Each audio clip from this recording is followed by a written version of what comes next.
Já de volta com Gazeta News, edição da manhã. E olha, o mês de outubro, infelizmente, para os consumidores, não começou com uma notícia boa. É que a conta de energia dos brasileiros vai ficar mais cara agora neste mês. Tanto consumidores residenciais como também comerciais pagarão aí cerca de R$ 7,87 a mais a cada 100 kWh consumidos, com a chamada bandeira vermelha patamar 2. É a mais restritiva da política de bandeiras tarifárias. Quem vai explicar para a gente muito melhor sobre essa bandeira agora, qual que é a diferença, entre as bandeiras tarifárias e o mais importante, como é que a gente pode economizar energia durante esse período, é o Carlos Moraes, ele que é gerente de experiência com o cliente da Equatorial. Seja muito bem-vindo mais uma vez aqui junto com a gente, Carlos. Obrigada pela sua presença. Obrigado, bom dia a todos. Lembrar o nosso cliente que a bandeira tarifária ela foi instituída em 2015, através de uma resolução da ANEEL e que prevê um acréscimo na conta de energia toda vez que a gente precisa, no setor elétrico como um todo, acionar fontes mais caras de geração de energia. A geração de energia basicamente se dá de forma mais barata por fontes renováveis, como solar, como eólica, e a maior parte dela hídrica. Então, quando você tem um problema de chuva, seca, pluviometria não ajuda, diminui os reservatórios, é preciso acionar geração mais cara, como as termoelétricas.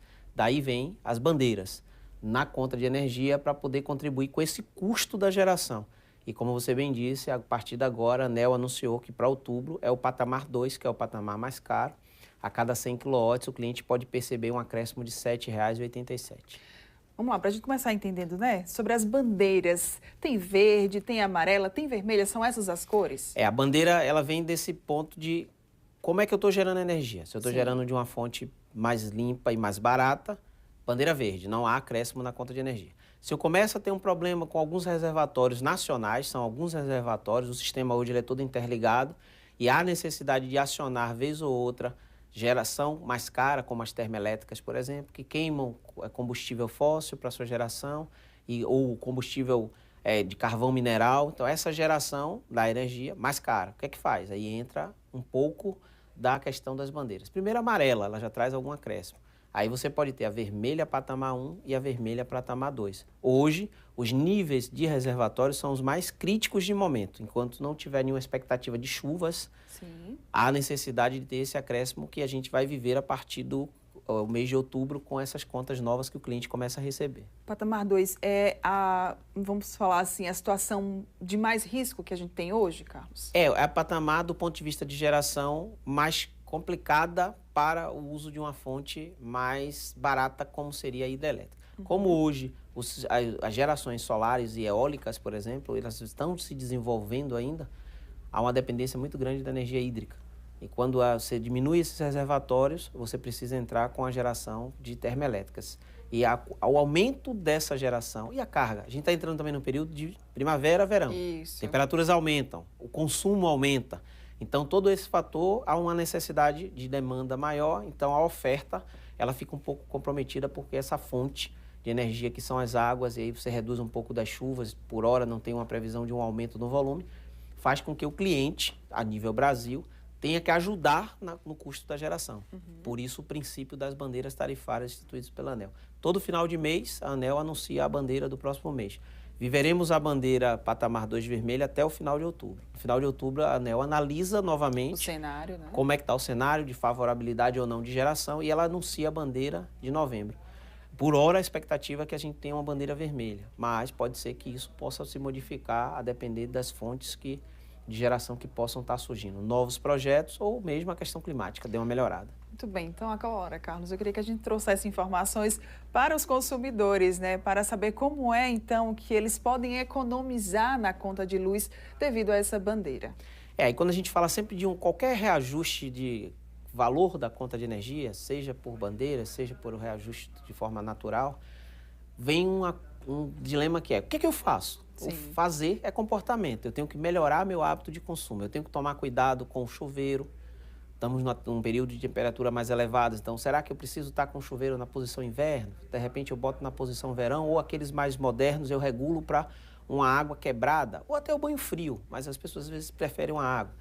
O abrir e fechar da geladeira, se eu tenho uma temperatura maior, muitas vezes eu preciso consumir mais água, ou eu às vezes, depender se tiver em período de férias, preparar mais alimentos, então cuidado do abrir e fechar a porta de geladeira. A iluminação, tentar usar o máximo possível de iluminação natural, evitar acender lâmpadas ou deixar até acesas em ambientes que não tem ninguém durante o dia. É o comportamento do cliente no dia a dia. Eu tenho um ar-condicionado, vou começar a usar mais, eu tenho que limpar o filtro do ar-condicionado, porque a limpeza periódica desse filtro faz com que o equipamento não force tanto e ele puxe menos energia. Então, são comportamentos que o cliente agora ele vai precisar ter para poder ajudar na redução da conta e automaticamente num valor menor desse acréscimo, que é o acréscimo das bandeiras. Uma coisa que a gente escuta muito, as pessoas falando, eu vou trocar as tomadas de casa. Aí eu aproveito para perguntar, trocar as tomadas de casa é algo que vai realmente interferir na conta de energia ou não? Essa é uma boa pergunta. Naturalmente, uma unidade consumidora, ou você compra ou aluga ela. Quando você compra e ela é uma unidade recém-entregue, é uma unidade nova, a todo o cabeamento, toda a fiação que fica por não visível e que a gente só enxerga a própria tomada, ele está novo. Então, tende a ter um cuidado maior no circuito elétrico. Quando você vem para um imóvel alugado, que já tem mais de 5 anos, um imóvel comprado que tem mais de 5 anos, o ideal é que também você faça uma revisão nas instalações da unidade consumidora. É ver o quadro de disjuntores, é verificar as tomadas, não a tomada em si, mas o circuito elétrico por dentro da parede, por dentro daquele imóvel que você acondicionou, porque com o passar do tempo há um desgaste desse isolamento do cabo e ele pode proporcionar alguma fuga de corrente elétrica. Por isso é importante a revisão. A cada 5 anos é mais ou menos o recomendado que as pessoas façam uma revisão também no funcionamento dos equipamentos, além dos eletrodomésticos. Tem que observar como é que está a geladeira, a borracha da geladeira está ressecada ou não. Às vezes a geladeira está fechada, mas a borracha ressecada ela faz com que o motor trabalhe mais para melhorar a temperatura e há um consumo. As lâmpadas, então bocal de lâmpada. Carlos, queimou aquela lâmpada de um ambiente que eu não uso muito. Sim. Até se você deixar o bocal lá com a lâmpada e o interruptor na posição de ligado, você não nota se está ligado ou desligado. Sim. Se ele estiver na posição de ligado, está passando uma corrente elétrica. Ele não está produzindo iluminação. Então, o ideal, queimou, vamos repor uma nova lâmpada, mesmo que não tenha muito uso. Então, esses cuidados o cliente ele precisa ter, e é com a unidade consumidora, como você bem trouxe, que vai fazer a diferença. É comportamento, mas também tem uma parte técnica, que é chamar um profissional para fazer toda essa revisão elétrica do quadro de disjuntores, dos eletrodomésticos, para que a conta não seja uma vilã do nosso orçamento.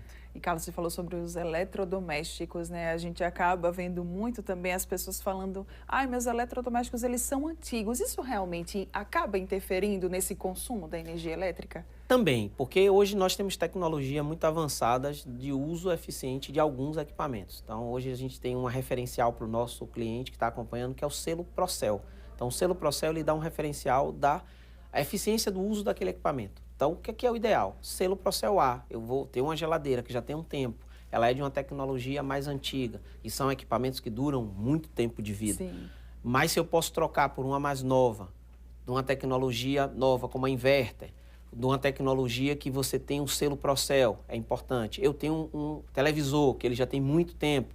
Se eu trago para um televisor novo, também com o selo Procel A. Então, a troca dos eletrodomésticos, ela contribui sim, porque a indústria tecnológica ela foi se desenvolvendo e também trazendo componentes que façam com que se tenha o menor consumo possível, sem perder o lazer ou a utilidade daquele equipamento. Então, micro-ondas, máquinas de lavar, ar-condicionado, a própria televisão, geladeira, precisam ser trocados a cada tempo para que eles possam também contribuir com a conta de energia. Muitas vezes a turma e o cliente avalia e diz, eu vou ter um investimento maior numa geladeira Procel celular.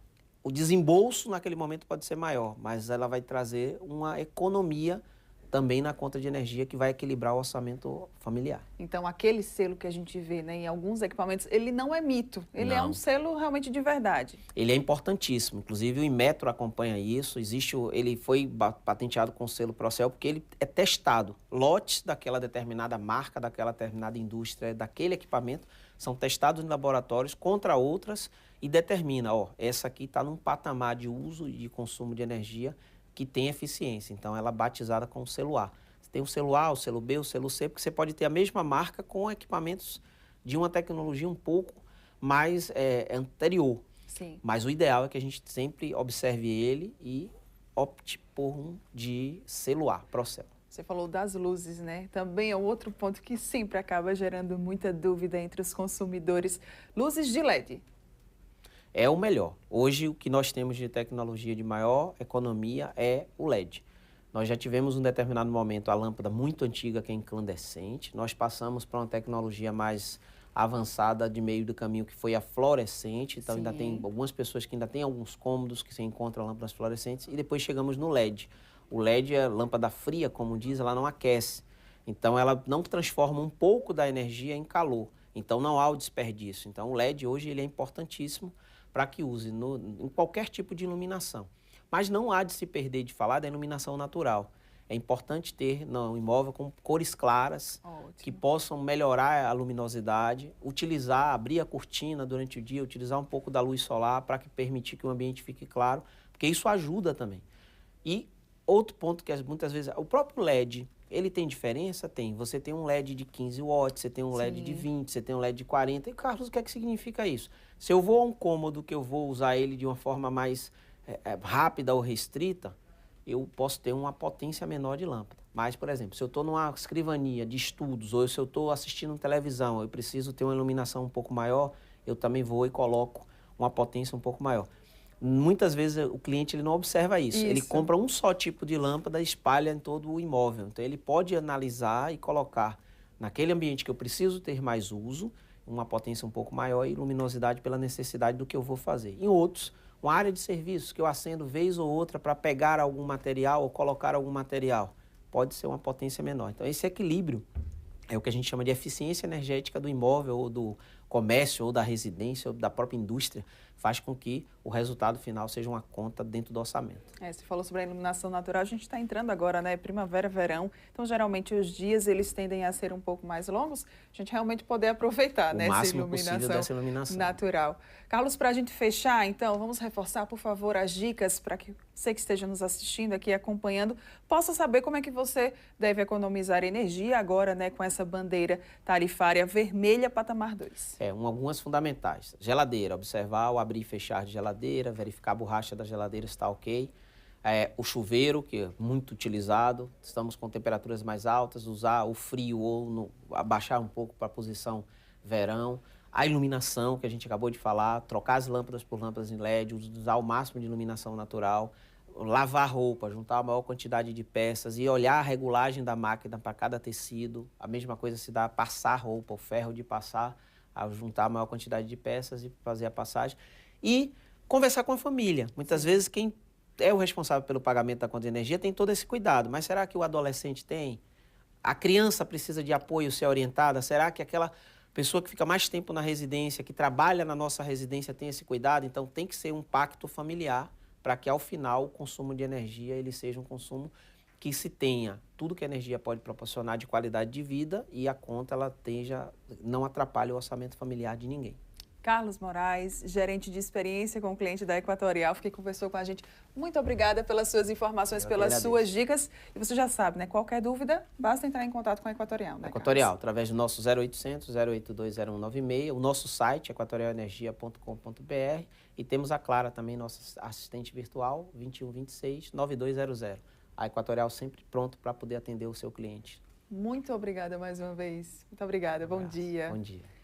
E assim, então, nós vamos agora para um rápido intervalo e daqui a pouco, Gazeta News, edição da manhã, está de volta trazendo muito mais informação para você.